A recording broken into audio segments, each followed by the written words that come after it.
Hey, it's John and Mike, brew-dudes.com, and this is kind of a Back to the Future piece. What do you think this is?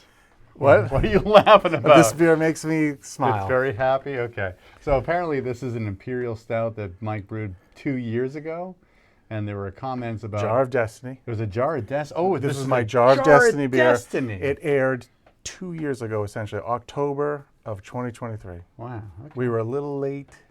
Actually, I was late because it's such a big beer. It took a while. So we crossed into that third quarter just to get it rested in the keg. And here we are again, 2 years later. But yes, there have been a couple comments asking for a review, a post-hoc review, if you will. Well, that's great. Of the beer. So that's what we're doing. We're doing a retaste because it's been sitting in your keg for over there in that corner for 2 years, off camera, just sitting and doing its thing.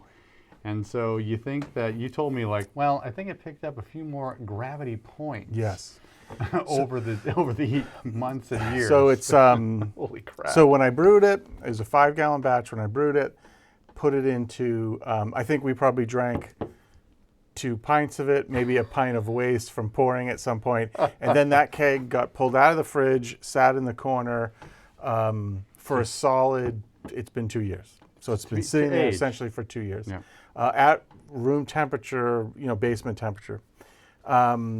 Just a quick recap of the recipe, nothing specific, but the base malt is Golden Promise. There's some Munich in here. Ooh. It's got about 9% of it's flaked barley. I used some Karastan. The roasted malts is a combination of roasted barley and chocolate malt. It's like a pound of roasted barley and 12 ounces of chocolate malt. So yeah, this got fermented. If you remember, very interestingly, I don't remember. I made a Scottish ale that was the base. It was the Golden Promise, the Munich, and the flaked barley. Yeah. That was about 1040, 1044-ish in gravity. And I fermented that with a blend of the Cellar Science English and Cellar Science Cali to ferment that beer, which is a very nice little beer. It was just, there's nothing Scottish about it. I just called it that. But I used that yeast cake to ferment this big guy. So this came in at 1096, and it fermented down at that time to 1032. And we tasted it, and so I'm anxious to see what your tasting notes are. I have the notes from last time too. Nice.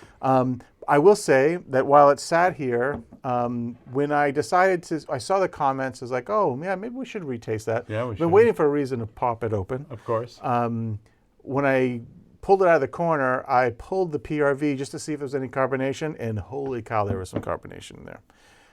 Because it has slowly crept forward. So I took a big sample of this, decarbonated the best I could. It went down to 1032 originally. It's definitely down closer to 1028 now, 1025-ish. So not 100% sure because I didn't spend a lot of time trying to decarbonate. But it's definitely picked up a few more gravity points just sitting there. So I threw it in the kegerator, chilled it down, threw it on the faucet, and I haven't put any gas on it. So it's pushing itself out. This is it? Yeah, so it's pushing itself because there's plenty of gas in there. So, I mean, the head's dissipated from pouring it, but it's because it's pouring kind of hard, but it is what it is. So, yeah. So what do you think? Give it to me. First of all, let's talk about the color. It is pitch black. It's still black. Still very dark. The aroma has notes of danger. Whew. Yeah. Yeah, it's like, there's certainly like that sherry note. It's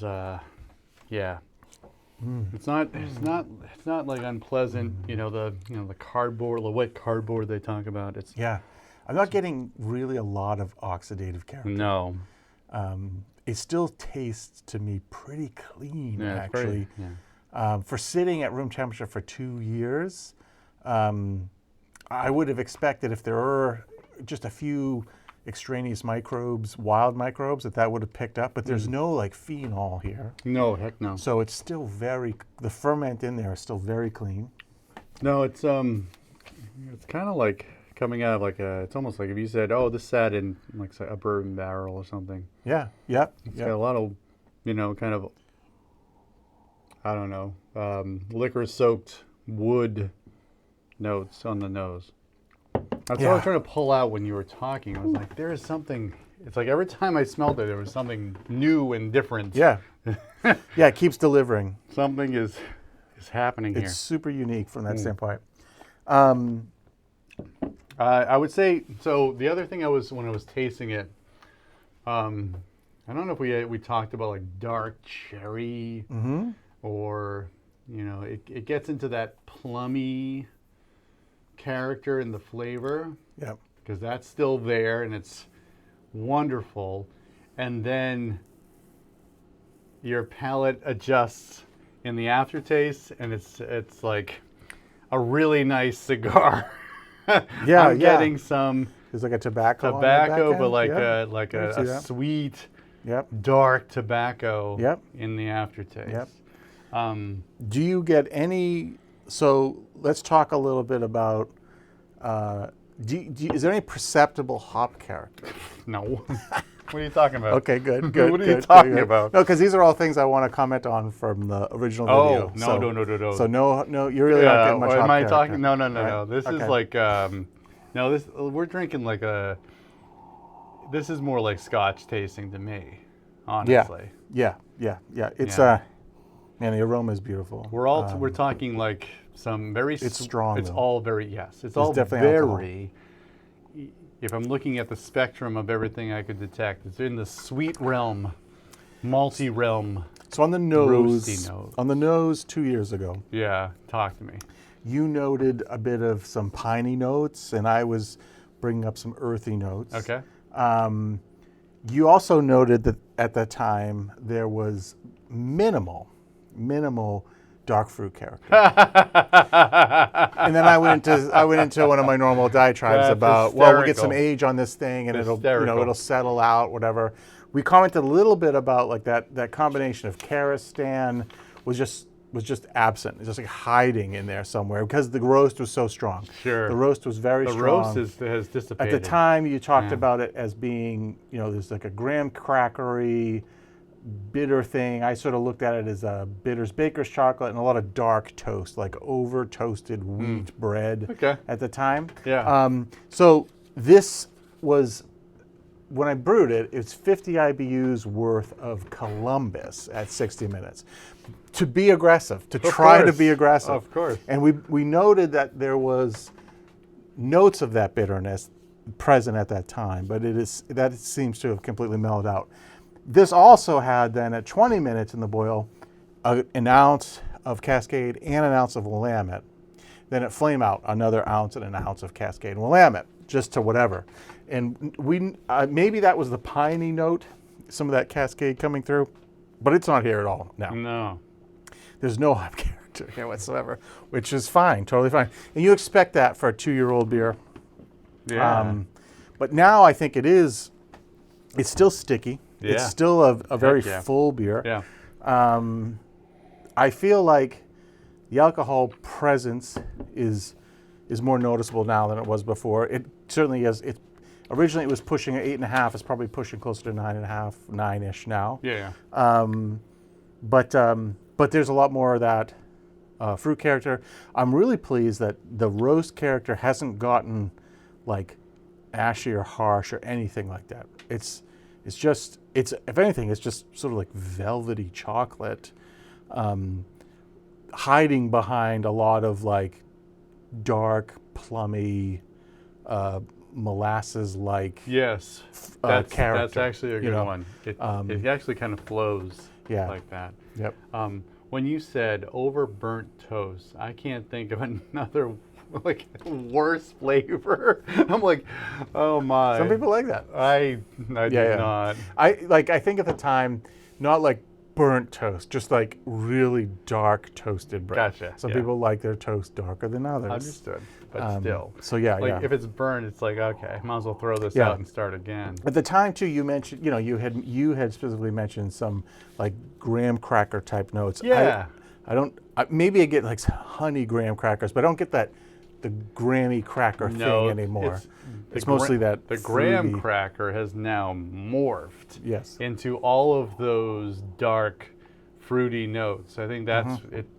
Like the graham cracker, like that molasses is now fully grown to its, final state. Yeah. It is its final form Yeah. right now, right? Yeah. This is beautiful. This is really I good. have never experienced a beer. I've really rarely held on to beers like this. And I'm not going to say I mistreated it, but I didn't certainly wasn't going to hold it cold storage for 2 years, right? So it's been just quietly tucked in the corner there. I haven't moved the keg in 2 years. It's been completely out of the way, sealed up. The out pop it, had a very slow, lift. There was it was crusted over in dark. Yep. Foamy, it was so because I think that poppet had a bit of a leak in it in the first place. But once it got up and it dried sticky, it sealed itself off. So it's been pretty stable. What is your plans for this? I don't know. You know what? I think it would be nice if I can figure out how to effectively get it into some bottles. It might be fun to send it to a better competition just to see what kind of notes, because it's reminiscent to me of old Rasputin, but a little bit more pleasant. Old Rasputin is big and it's bold but to me it's a little bit rough. I always found it very the ashy roasty was the strongest note that I got out of it. Yeah. Anyway, so I think that's what I would do. I don't know if I would want to transfer it all into 22-ounce bombers to store those. I really haven't missed the keg as a vessel. I don't need it, so I guess it can live in the keg for another 2 years. I don't know what I'll do with it, right? I'm curious to compare this to a bottle from, it must be over 5 years now, but a bottle of Watch Out Stout. Yeah, Remember that one? Yeah, so that was more of a 10% stout. Yeah. And that's around here somewhere. I don't know where it is, but I've got bottles of Watch Out Stout that I usually try to open one up around in New Year's. We don't usually bring it to the camera, but I'd be curious to crack one of those open just to see how that mess of a stout, which had 18 ingredients in it, how it compares to this. Yeah, true that. But this is for what it's supposed to be an Imperial Stout. It's elegant, it's complex, it's strong, it's but it's not off-putting. It's inviting. This would really destroy you if you can tolerate it, because I think it is really tasty. And you drink it, and God, if you had 2 of these, I don't know. Maybe I'm just getting old, but 2 of these, man, especially if you had the problem is with beers like this is if we had an event, we might drink 2, 3, 4, 5 other beers, and then be like, hey guys, I've got a really special beer. You want to come to the cellar and try this aged Imperial Stout? And you put 1 or 2 of these on top of a night of drinking, it's lights out stout. Lights out. So maybe that's the new branding. Maybe that's the new branding for this. Yeah. Yeah. But anyway, it's I'm glad that we did this. Thank you for the suggestion, wherever that came from, because I don't know what I was going to do when I was going to taste this again, but this was worth it. Yeah. I mean, to talk about it 2 years later, and for you to do the notes on it, especially for the original tasting. Yep. It's beautiful. I mean, because how many beers do you even take notes on your own tasting notes for beers? I mean, if you want to be a better brewer, you really should, especially when you're doing iterations of recipes over and over again. But I know we didn't do it for camera, and it's probably because there isn't much left. But that Eisbach that was a Jar of Destiny that I bottled up, and we had with friends and stuff, and you were like, "This is amazing!" I was very happy to hear that you said that. Because you never know what these things are going to be like in a year or 2 years or 3. Well, now I have, 3 more bottles which have years on them to be opened. That's incredible. For each for the next 3 years, I guess, and we'll see how they turn out. I'm keeping them in my fridge, so they should stay fairly stable. But time waits for no beer, I guess. I think that things will necessarily change because that's just how it is. But you know, this, I'm glad you did that. It was nice to compare. Certainly no hops survived the 2 years. Yeah, that's but funny. That's okay. Yeah, because now we have something that's even more interesting. That's for sure. Yeah. Yeah, like the Imperial Stout, the American Imperial Stout. Like, well, it's gonna have a ton of hops in it. We gotta like blast it with lots of bittering hops, and it's gonna like somehow work well with all the dark malt and all that. It's a malt showcase. It's supposed to be a malt showcase. That's how it should be. Malt and a fermentation showcase. We'll put it that way, right? All right. Well, there's more to say. I'm going to probably just cut it off here, but Mike and I will continue while the camera is off. But thanks for watching. Give us a thumbs up if you like this video. We do this kind of thing every single week. Subscribe to our channel. For John and Mike, brew-dudes.com. Brew on. Cheers.